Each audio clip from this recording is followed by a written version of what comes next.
आपल्या भारत देशाला स्वातंत्र्य मिळून 75 वर्ष झालेली आहेत आणि 75 वर्ष झालेली असल्यामुळं आपल्या भारत देशाचा अमृत महोत्सव साजरा करण्याच्या दृष्टीनं आणि या अमृत महोत्सवानिमित्त राष्ट्रीय विधी सेवा प्राधिकरण दिल्ली, सर्वोच्च न्यायालय दिल्ली यांचे आदेशानुसार आणि माननीय महाराष्ट्र राज्य विधी सेवा प्राधिकरण मुंबई, उच्च न्यायालय मुंबई यांच्या आदेशानुसार, त्याचप्रमाणे सातारा जिल्हा विधी सेवा प्राधिकरण सातारा आणि खंडाळा तालुका विधी सेवा प्राधिकरण खंडाळा यांच्या विद्यमानाने खंडाळा तालुका वकील संघामार्फत आणि खंडाळा तालुका विधी सेवा समिती यांच्या संयुक्त विद्यमानाने अमृत महोत्सव साजरा करण्याच्या दृष्टीने 2 ऑक्टोबर 2021 रोजी खंडाळा दिवाणी न्यायालयामध्ये राष्ट्रपिता महात्मा गांधी यांच्या प्रतिमेचे पूजन करून या विधी साक्षरता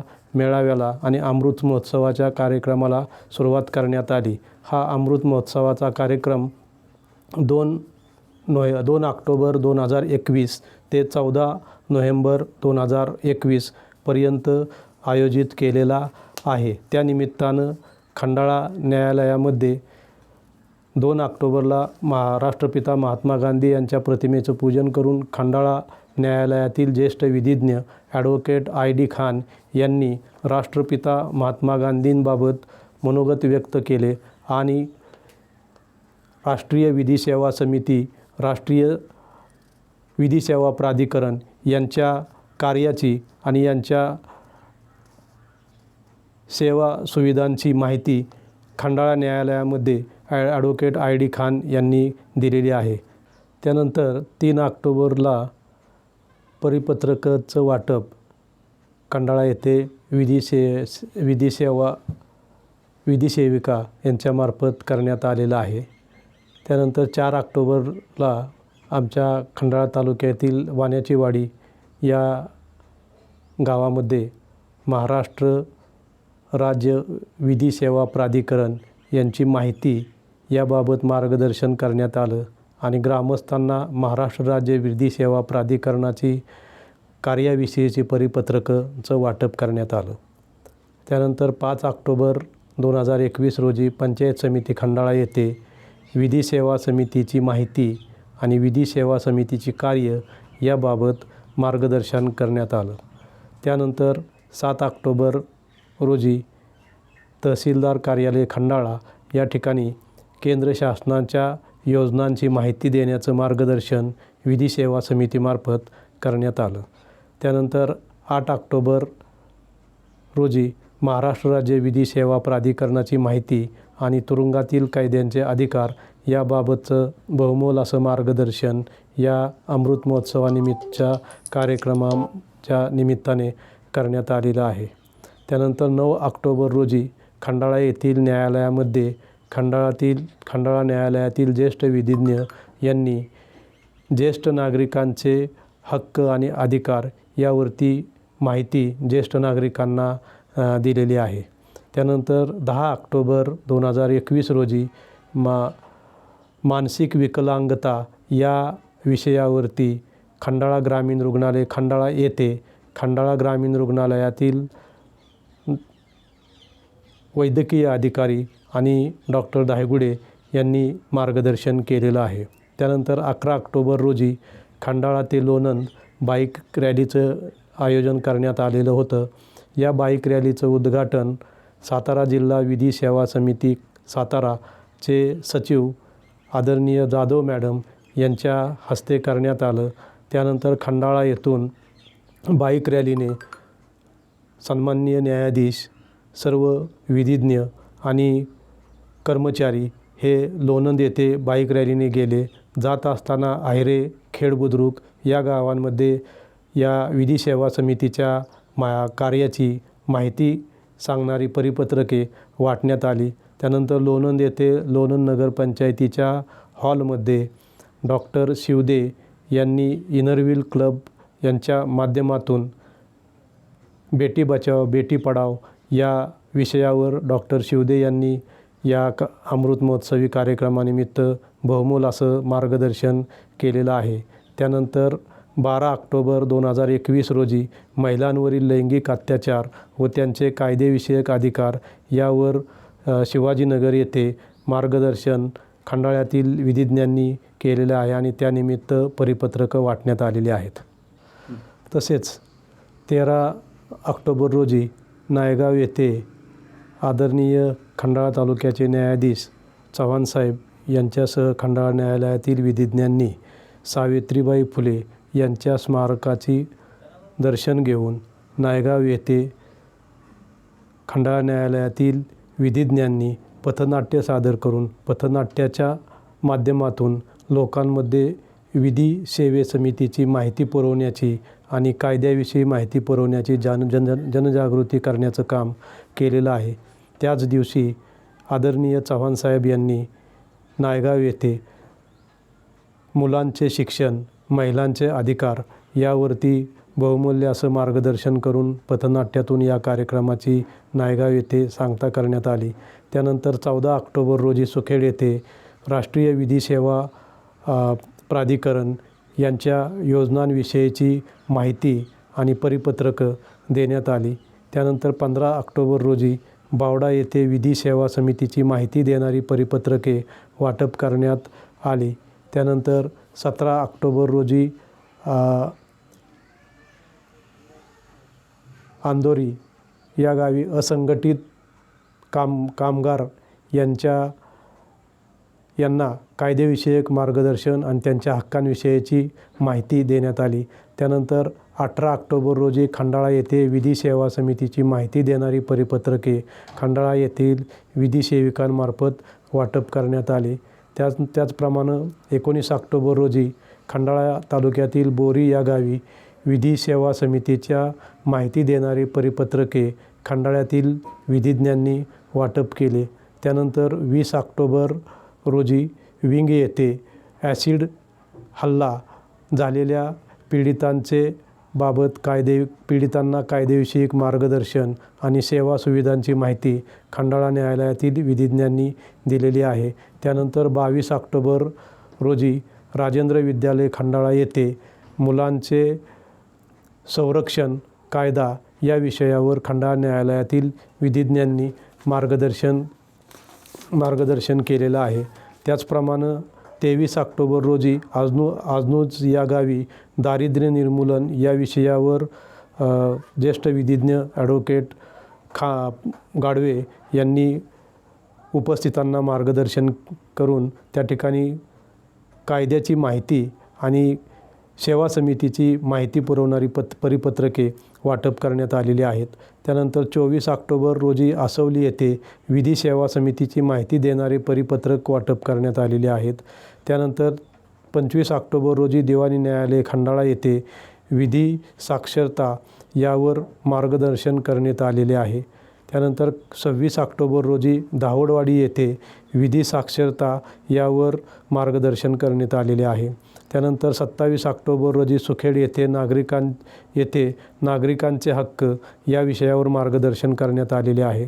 त्यानंतर 28 ऑक्टोबर रोजी पवारवाडी येथे आदिवासी संरक्षण कायदा या विषयावर मार्गदर्शन करण्यात आले आणि त्या ठिकाणी खंडाळा तालुका विधी सेवा समितीचे कार्याविषयीची परिपत्रके वाटप करण्यात आलेली आहेत.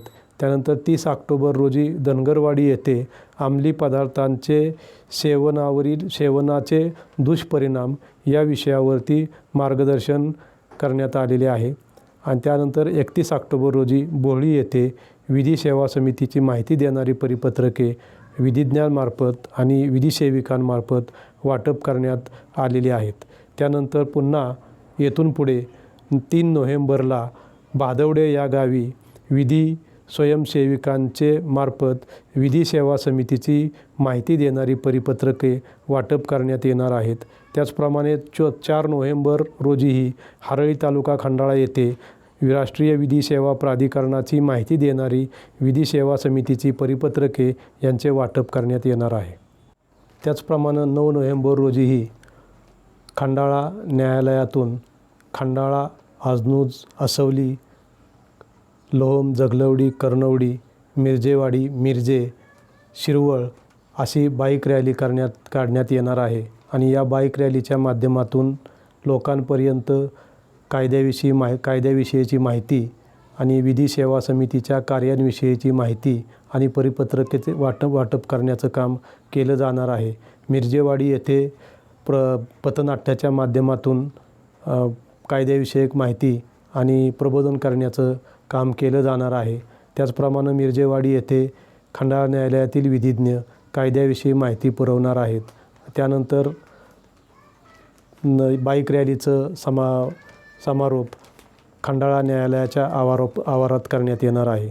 त्यानंतर या अमृत महोत्सवानिमित्त वेगवेगळ्या गावांमध्ये वेगवेगळे विधिज्ञ, न्यायालयातील ज्येष्ठ विधिज्ञ, विधी सेविका यांच्यामार्फत कायद्याविषयीची माहिती पुरवून विधी सेवेच्या समितीच्या कार्याची परिपत्रके वाटपाचं काम केलं जाणार आहे. आणि 14 नोव्हेंबर रोजी खंडाळा येथे खंडाळा पंचायत समितीच्या सभागृहामध्ये या अमृत महोत्सवाच्या कार्यक्रमाची सांगता करण्यात येणार आहे. आणि या सांगता कार्यक्रमाच्या दिवशी खंडाळा न्यायालयातील ज्येष्ठ विधिज्ञ ॲडव्होकेट बाळकृष्ण पंडित व इतर ज्येष्ठ विधिज्ञ आपलं बहुमोल असं मार्गदर्शन करण्यात येणार आहे. ही या अमृत महोत्सवानिमित्त 2 ऑक्टोबर ते 14 नोव्हेंबर या कालावधीत अशा प्रकारे वेगवेगळे कार्यक्रम आयोजित करून खंडाळा तालुका विधी सेवा समितीने कार्य केलेले आहे. आता याचप्रमाणे खंडाळा तालुका विधी सेवा समितीमार्फत पुरवल्या जाणाऱ्या सेवांची माहिती मी या ठिकाणी आपणाला थोडक्यात देणार आहे. या विधी सेवा समितीच्या माध्यमातून खंडाळा न्यायालयामध्ये फ्रंट कार्यालय, मुख्य कार्यालय म्हणून न्यायालयाच्या आवारामध्ये मुख्य प्रवेशद्वारातून प्रवेश केल्यानंतर उजव्या हाताला मुख्य कार्यालय असे स्थापन करण्यात आलेले आहे. आणि त्या कार्यालयाचं कामकाज 2 विधी सेविका आणि खंडाळा न्यायालयातील ज्येष्ठ विधिज्ञ ॲडव्होकेट शामराव गाडवे हे पाहतात. न्यायालयात येणाऱ्या गोरगरीब लोकांना त्यांना त्यांचा न्याय मिळाला पाहिजे, त्यांच्या कामाविषयी त्यांना माहिती मिळाली पाहिजे, या माध्यमातून हे मुख्य कार्यालय मार्गदर्शन आणि मदत करत असतात. त्याचप्रमाणे खंडाळा तालुका विधी सेवा समितीमार्फत ज्या महिलांना न्याय मागायचा आहे अशा महिलांना मोफत विधिज्ञांची नेमणूक करून त्या मोफत विधिज्ञांमार्फत त्यांना त्यांचा न्याय मिळवून देण्यासाठी काम केलं जातं. त्याचप्रमाणे ज्या नागरिकांचं 3 लाखापर्यंतचं उत्पन्न आहे अशा 3 लाखापर्यंतच्या उत्पन्न असणाऱ्या नागरिकांना त्यांना त्यांचा न्याय मिळवता आला पाहिजे आणि न्याय मिळवण्यासाठी त्यांना विधिज्ञांची विधी सेवा समितीमार्फत नेमणूक करून दिली जाते. आणि त्या विधी सेवा समितीमार्फतचा या कामकाजाचा येणारा सर्व खर्च हा विधी सेवा समितीमार्फत केला जातो. यामध्ये नागरिकांना विधिज्ञांची फी द्यावी लागत नाही, त्याचप्रमाणे कुठलाही खर्च करावा लागत नाही.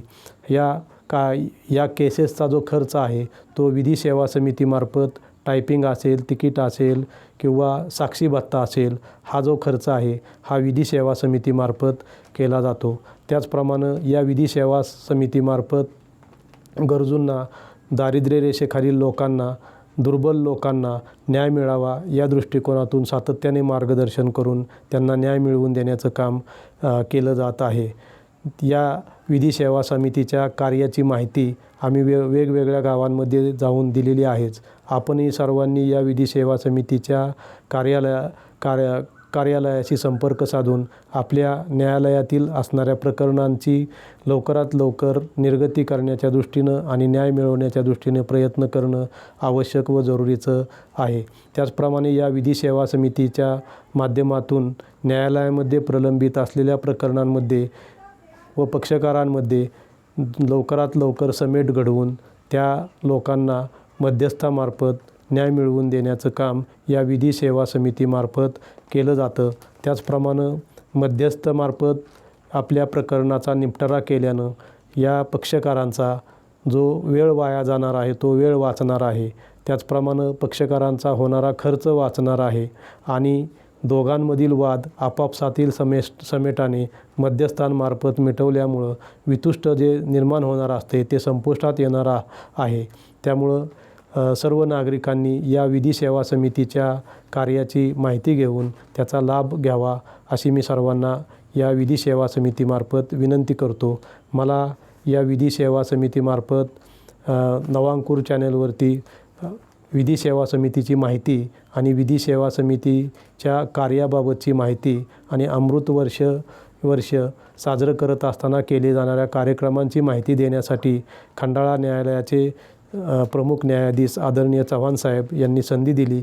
त्याबद्दल मी त्यांचेही प्रामुख्याने आभार मानतो. आमच्या खंडाळा न्यायालयातील ज्येष्ठ विधिज्ञांचे आभार मानतो की ज्यांनी गावोगावी जाऊन आपला बहुमोल असा वेळ खर्च करून लोकांना या विधी सेवा समितीची माहिती पुरवण्याचं आणि मार्गदर्शन करण्याचं काम केलेलं आहे. त्यांचंही मी आभार मानतो. आणि या प्राधिकरणाची माहिती लोकांपर्यंत पोहोचवण्यासाठी नवांकुर चॅनेलने जे सहकार्य केलेलं आहे, त्याचप्रमाणे खंडाळा तालुक्यातील जे पत्रकार बांधव आहेत त्या पत्रकार बांधवांनी या आमच्या कार्यक्रमांची माहिती लोकांपर्यंत पोहोचवण्याचं काम केलेलं आहे. त्या सर्वांचं मी या ठिकाणी आभार मानतो आणि मी माझं छोटंसं भाषण संपवतो. जय हिंद, जय महाराष्ट्र.